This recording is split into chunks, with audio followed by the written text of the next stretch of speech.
Bienvenidos al segmento Punto de Vista del Centro de Estudios Económicos y Sociales para el Desarrollo, CESDE-UES, donde tenemos el honor de recibir a la abogada Ariana Burgos, quien es la actual directora del Instituto Nacional de Economía Popular y Solidaria, y que además tenemos el honor de comentar que es alumni UES, que realizó su maestría aquí en la Universidad de Espíritu Santo, así que te damos la cordial bienvenida. Es muy grato contar con tu presencia el día de hoy, Ariana. Bienvenida. Diana, muchísimas gracias por la invitación.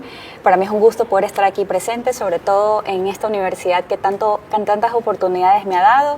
Aquí estudié mi carrera, estudié mi posgrado en Derecho de Empresa y la verdad que muy contenta y muy agradecida por todas esas oportunidades que me ha brindado haber estudiado aquí.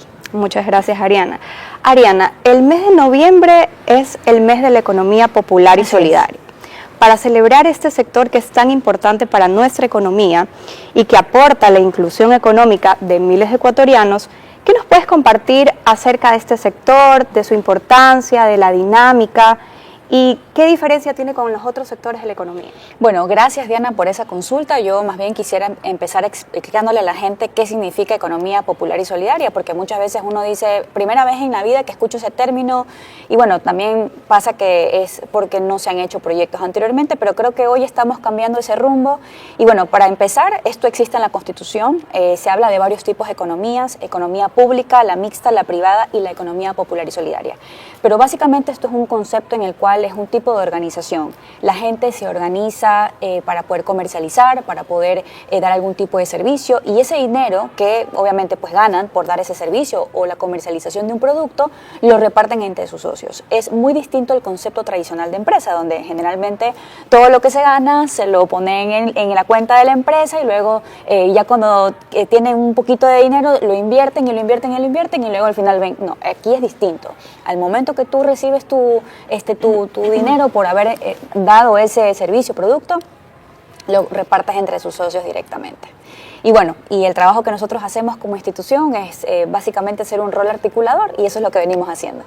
Y en ese sentido, hablando sobre este concepto de economía popular y solidaria, creemos que el desafío principal es la formalidad que existe, que debería existir en este sector. Sí. Entonces, ¿qué tipo de políticas públicas se han impulsado en tu gestión para poder impulsar justamente la formalidad en el empleo dentro de este sector? Bueno, primero quisiera comentarte que actualmente la economía popular y solidaria está aportando el 9.1% del PIB.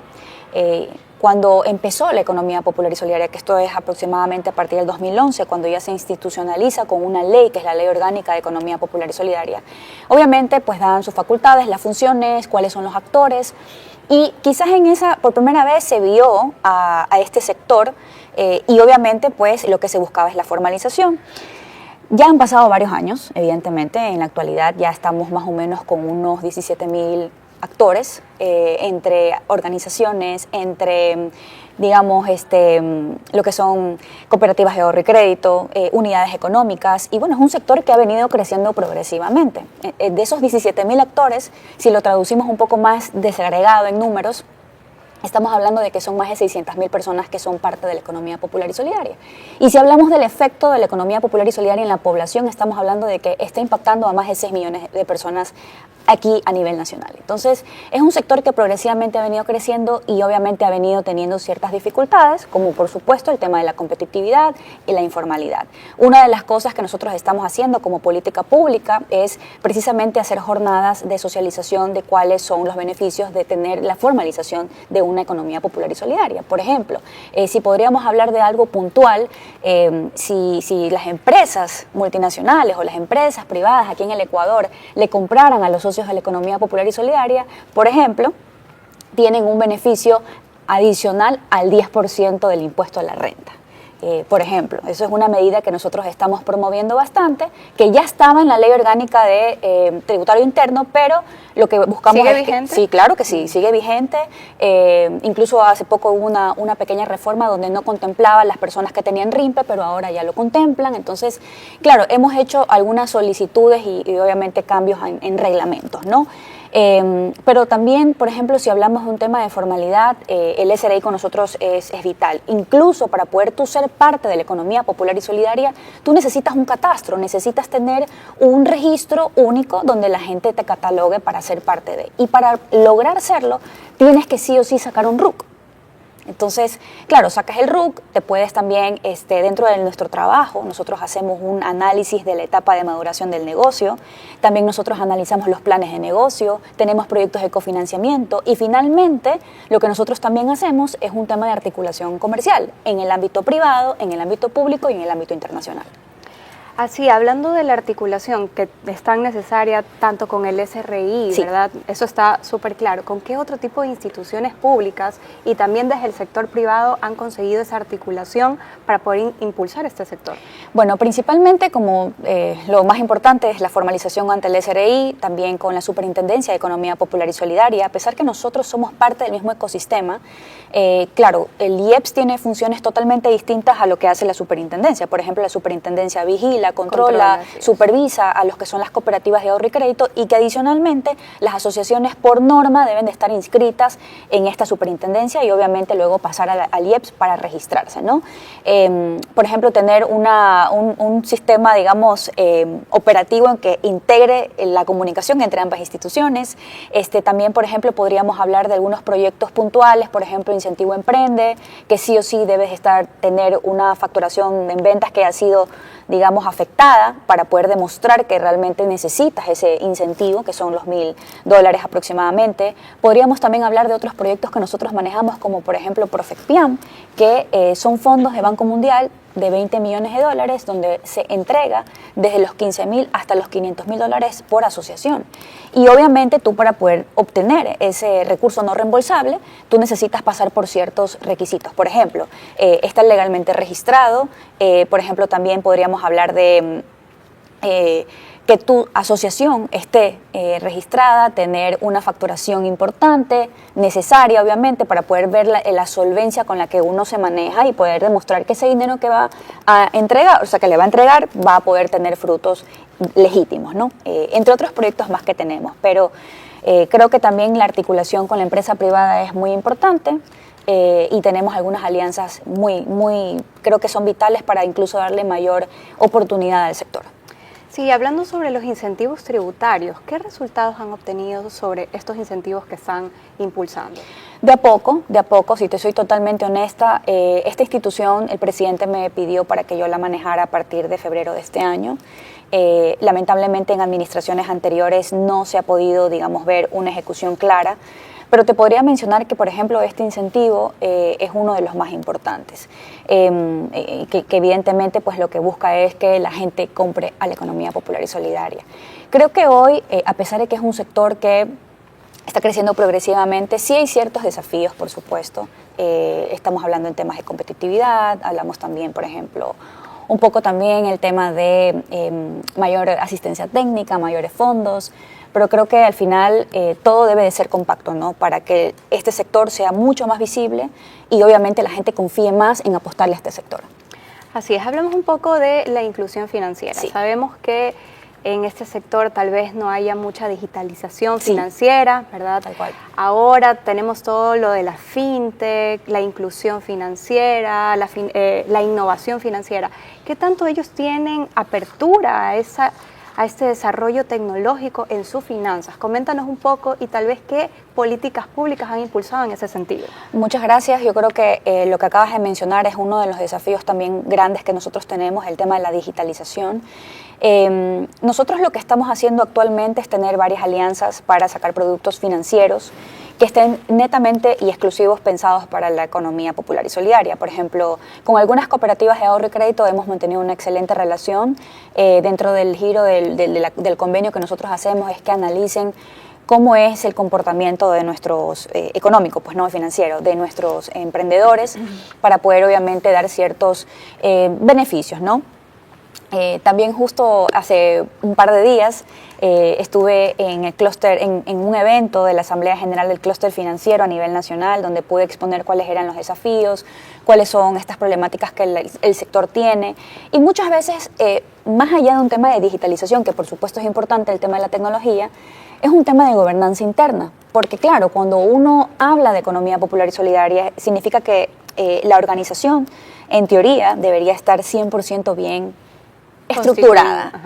Estructurada en cuanto a temas de decisión, ¿no? Tomas de decisiones. Cuando hay una muy buena gobernanza, nosotros vemos que hay muy buenos resultados, digamos, en ingresos, tienen también participación en el ámbito financiero, incluso pueden crear sus propias cajas de ahorro, porque la organización está tan bien organizada que entre ellos mismos se prestan el dinero para futuras inversiones. Pero definitivamente el tema de la digitalización es importante. Estamos ahorita en este momento manejando mesas técnicas, pero creo que también es una de las prioridades también de este gobierno, trabajar en el tema de la digitalización. Así es uno de los principales desafíos. Sí. Y bueno, hablando sobre el mes de la economía popular y solidaria, que es el mes de noviembre, también tenemos algo por qué celebrar, que es que en el mes de octubre ya Ecuador formó parte del Foro Global de Economía Popular y Solidaria. Coméntanos un poco qué objetivos persigue este foro y cómo va a beneficiar a nuestro país que formamos parte de este foro. Bueno, realmente es una noticia, para nosotros es un hito histórico, te lo digo así, muy honestamente, porque anteriormente el Ecuador no aparecía, al menos en el ámbito de la economía popular y solidaria, nunca estaba involucrado en toma de decisiones, nunca se lo podía ver como ejemplo a nivel internacional de qué es lo que se está haciendo, cuáles son las actualizaciones, cuál es esa visión. Y por primera vez estuvimos en Burdeos, normalmente siempre se da cada 2 años. Este año fue en Burdeos, el próximo año va a ser en Maricá, que es una ciudad en Brasil.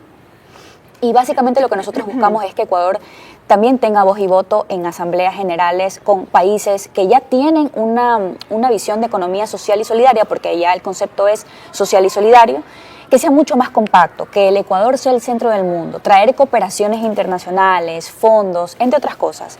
Pero sobre todo creo que es importante que para poder aplicar una política pública o tener ejemplos para poder aplicar aquí en el Ecuador, es necesario tener una red importante para tomar ciertos ejemplos y ver cómo se puede aplicar acá. Incluso para expandirnos. Algo que me gustó también del foro es que se habló que la economía popular y solidaria no es asistencialismo, no es pobreza, no es un sector marginal. Esto es un aporte al desarrollo de la economía del país. Y para darles un ejemplo un poquito más digamos, desmenuzado, cuando vamos a una comunidad, ya sea indígena, afroecuatoriana o montuvia, y por ejemplo son parte de la economía popular y solidaria, pueden postular para el servicio de contratación de economía popular y solidaria y obviamente, de contratación pública, y obviamente por ser parte de la EPS tienen ciertos beneficios, son privilegiados al momento de que se les adjudique un contrato. Obviamente analizan que cumplan con todos los requisitos, pero por ejemplo el Ministerio de Educación cuando lanza contratos para poder elaborar uniformes de colegio, las personas que ganan estos contratos son las asociaciones nuestras. O por ejemplo cuando hablamos también de los centros de desarrollo infantil, las personas que son parte de asociaciones que dan catering, alimentación, son las que ganan estos contratos. O, por ejemplo, también podríamos hablar de esas instituciones públicas donde hay servicios de limpieza. Son asociaciones que están bien organizadas y ganan esos contratos. Lo que nosotros buscamos es que se dinamice la economía, que haya economía circular, que haya encadenamiento productivo, que haya mayores oportunidades, porque creo yo que las mismas comunidades son las que se salvan a ellas mismas y, obviamente, el Estado con el apoyo del mismo, ¿no? Así es, siempre el motor, el sector privado, con el rol del sector público como apoyo. Exactamente, así es. Sí. Y pues es tan importante lo que has mencionado el día de hoy sobre quitarnos ese chip de pensar de que la economía popular y solidaria es la población más vulnerable, de pobreza extrema, es un concepto totalmente diferente y es bueno que en este segmento de punto de vista lo hayas aclarado. Muchas gracias. Dentro de este foro también se trató sobre la juventud y la economía popular y solidaria. De hecho, Ecuador ha llevado a cabo varios intentos para poder impulsar el empleo juvenil. Sabemos que los jóvenes son uno de los grupos que son un poco más vulnerables para poder ingresar al mercado laboral porque no tienen experiencia, porque se encuentran estudiando y demás. Entonces, coméntanos qué acciones específicas se han impulsado en el país para que la juventud ecuatoriana sea parte de la economía popular y solidaria y empiece a formalizarse.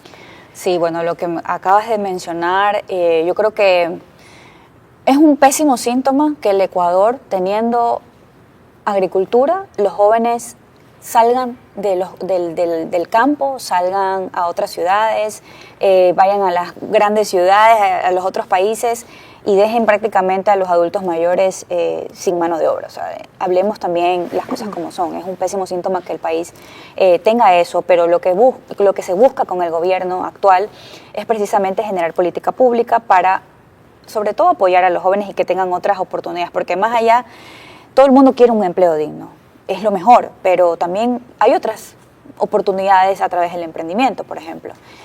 Una de las políticas públicas que estamos trabajando es el presidente Daniel Noboa, hace un par de meses, sacó un decreto, el número 77. El decreto se llama Empleo Agrojoven, el Comité Agrojoven.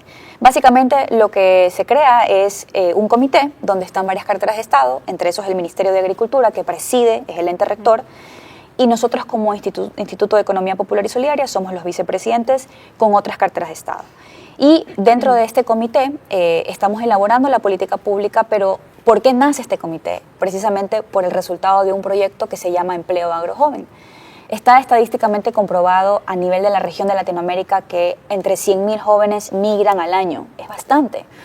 Y esto atado también a un ejemplo. Por ejemplo, te podría decir, en Azuay hay un cantón muy chiquitito que se llama Huachapala. Y en Huachapala normalmente hay como unos 6.000 habitantes. Resulta que de esos 6.000 habitantes solo hay 3.000 porque el resto, que han sido jóvenes, han migrado. Entonces prácticamente es un cantón fantasma. Yo estuve ahí, pude conocer al alcalde, conversamos, le comenté sobre el tema de Agrojoven y este proyecto que te comento, que es un ejemplo claro de lo que pasa en el país, este proyecto de los Empleo Agrojoven trabaja netamente en dos provincias como primer piloto, en Manabí y en Napo.